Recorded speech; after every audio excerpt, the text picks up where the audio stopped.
farm is here to remind people of why we need to eat. We're creating beautiful, organically grown vegetables full of nutrition and giving back to the earth what it gives up. We haven't forgotten, and we want to make sure that others don't forget either. There's two main reasons why this is important. One is it's organic, and two, it's local.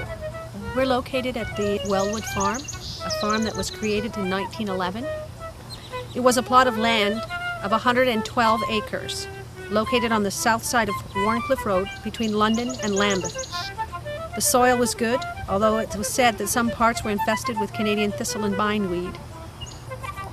It was William Weld's belief, who died in 1891, that farming was a profession and that farmers required professional training.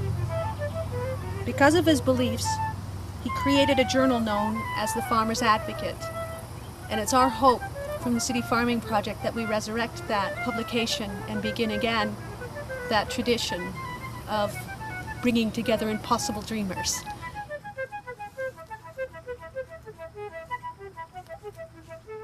We came here in January and he said, oh yeah, you can have this part. So we had to solve every problem one at a time, including the first one was to get somebody to plow it. But this land hasn't been farmed for about 10 years. So it was overtaken by wild mustard and twitchgrass. And thanks to about 15 people who came out from land, we were able to save the garden, and that's why we're able to eat today. This community has provided some volunteer help. We are hosting a small garden in our backyard, which is part of the bigger garden. We live in the Blackfriars neighborhood, and a few months ago Rose told us about the project, and we have a nice big backyard which wasn't being used. So she came over one day with Wayne and with the rototiller and tilled up the backyard. And we planted 50 pounds of potato, which is going to be in the baskets in the next coming weeks. It's just a really neat thing to be part of in a small way, and we're just so hopeful that it continues to keep growing. So I started working at the farm maybe a month and a half ago, and I met Rose through the Regional Social Forum, where I heard her speak on the panel on food and on agriculture. Immediately I was just drawn to it. I thought it was a wonderful thing, and I've sort of been looking for something like this for a while to get involved with. So I come here every Friday morning, and we string up tomato plants or till a new vegetable bed or harvest peas, and it's wonderful, and I'm learning so much.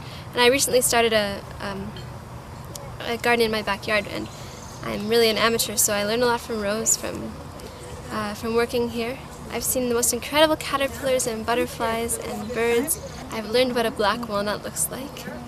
My husband and I have owned this shop for 28 years. We're happy to support city farming, and this was great to have some fresh vegetables daily.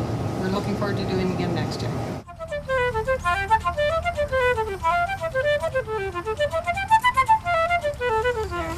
Soil.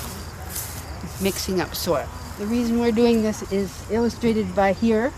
The soil is very, very heavy clay, and this is supposed to be spinach.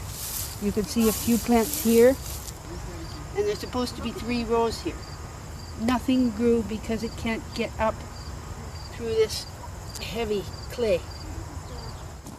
So then we invented this other method, and you can see our beans here. They were planted 4 days ago, and the trick is to put some of this light soil on top of them so they don't get a big crust.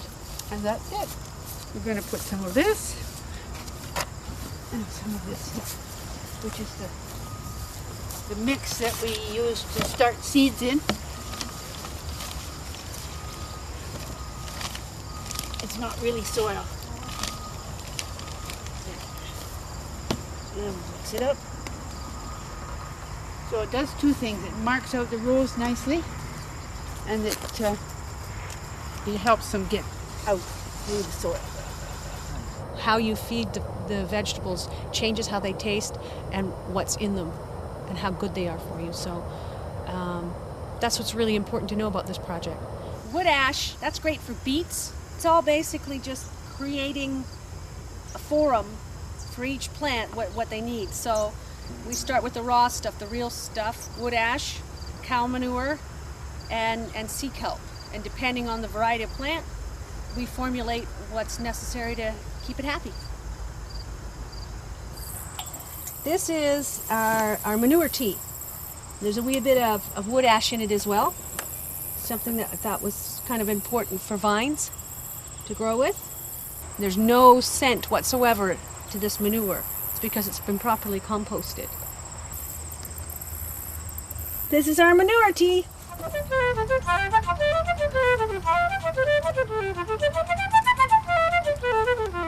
Organic vegetables, a lot of people are asking, do we offer organic vegetables? People are concerned about pesticides.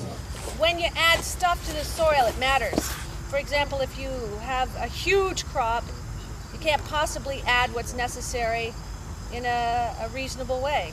The beans that are across the field from us, there's just no way that those guys could hand pull the way we did.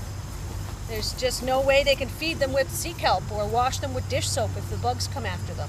There's no interest in doing that. But my beans are way different than the ones across the field. Ours are healthy for us and for the soil and for the critters around us, and that matters.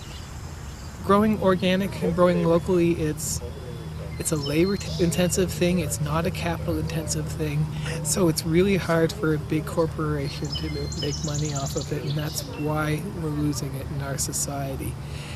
Sustainable agriculture is something that everyone beats the drum about, but nobody gives any consideration to anyone who is growing food. Even the farmers themselves, because they've been indoctrinated into this mono-farming culture, don't even think of me as a farmer because I have such a diverse crop. And having said that, I don't know a farmer who doesn't have a second job. The farmers that have sold out to monocropping, they have to have a second job to maintain massive, unrealistic crops. The deck is stacked.